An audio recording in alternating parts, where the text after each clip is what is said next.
much creepier than you think. I imagine that when you are on a bus, a train, or a subway, you are not afraid, are you? Well, that's because you are used to traveling every day, and you always travel with people. But I wonder how many of you really look at the people you travel with. Surely you always avoid that thought, because if you look a little more closely, you know that the trips back home would be much, much scarier.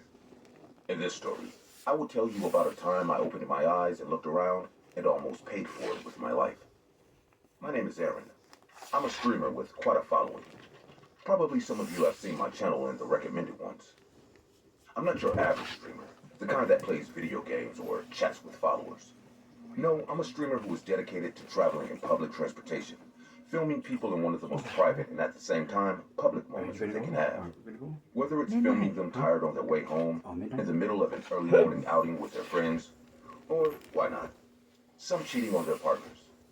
I film everything. Some of you may tell me that's wrong. And you know what? You would be right. I never say what I do is right. But you know what? I never said I was a good person either. I didn't need to be either. All those who criticized me stayed on my stream to look at my content. Curiosity is part of human nature. And even if they hate to admit it, someone had to be the bad guy. Someone had to do what I did because people secretly loved it. Although, you know, at the time I didn't really understand what I was doing. Not because of a moral code that I honestly don't have, but because I never understood something very basic. You will always find someone more evil than you. And if you play with fire for too long, sooner or later, you will get burned. And oh boy, did I get burned.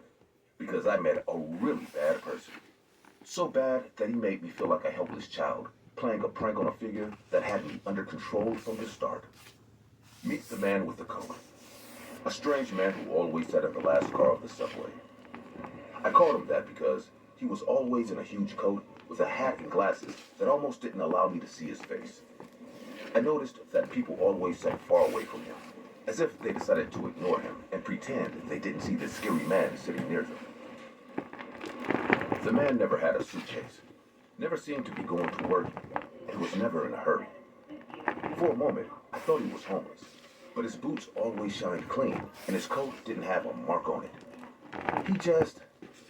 He was just sitting there with no cell phone, staring straight ahead. I'm not going to lie.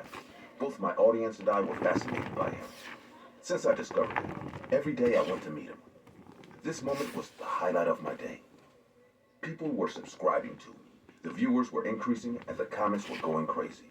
All for filming a strange man in a coat. I was stunned. I couldn't be happier about my discovery. But one day, everything would change. That day was a holiday, and the streets were surprisingly empty.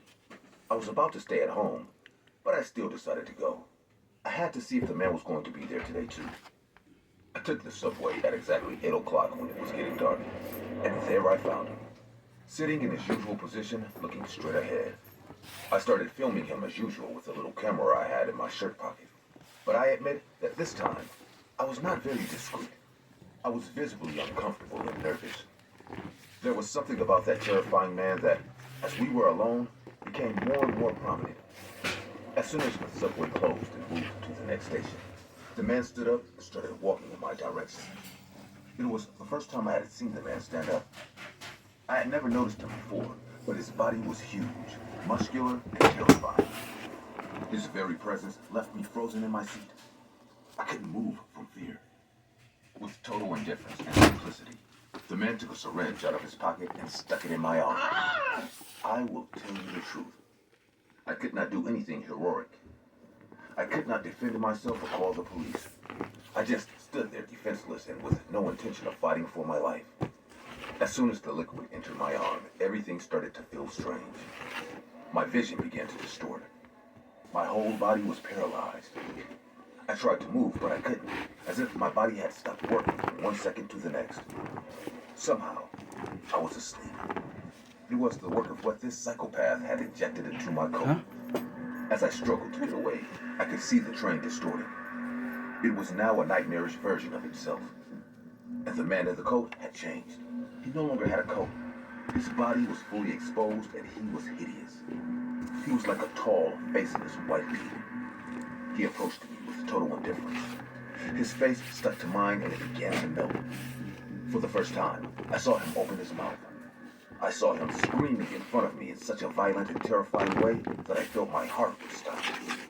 Faced with this threat, the energy returned to my body and I tried to fight to wake up as much as I could. I knew I could wake up if I tried hard enough. I became desperate and wiggled my fingers a little at a time, trying very hard to wake up. After trying and trying, I screamed at the top of my lungs and somehow woke up. Once awake, I was surprised. I thought it had only been a few seconds, but I was asleep for almost an hour. The man was no longer in front of me. The train was empty, arriving at the terminal station. I went to another car where there were only a few people, and I stayed huddled in fear, terrified, and waiting to get back to the station where I got on. When I checked my stream, I understood everything that happened. All the comments were written in capital letters, surprised and scared for me. When I saw the video of what happened when I closed my eyes, I confirmed what all the comments were telling me. After sticking me with the syringe, the terrifying man began to lift me up to carry me, but noticed the camera in my pocket. He immediately saw my cell phone and could see himself on the stream, with many people commenting on what he was seeing. Upon this discovery, he simply left me in the seat and walked away. Although my stream saved me, this was the last time I did that kind of content. I never went out to record in public again, and from that day on, I only made YouTube videos.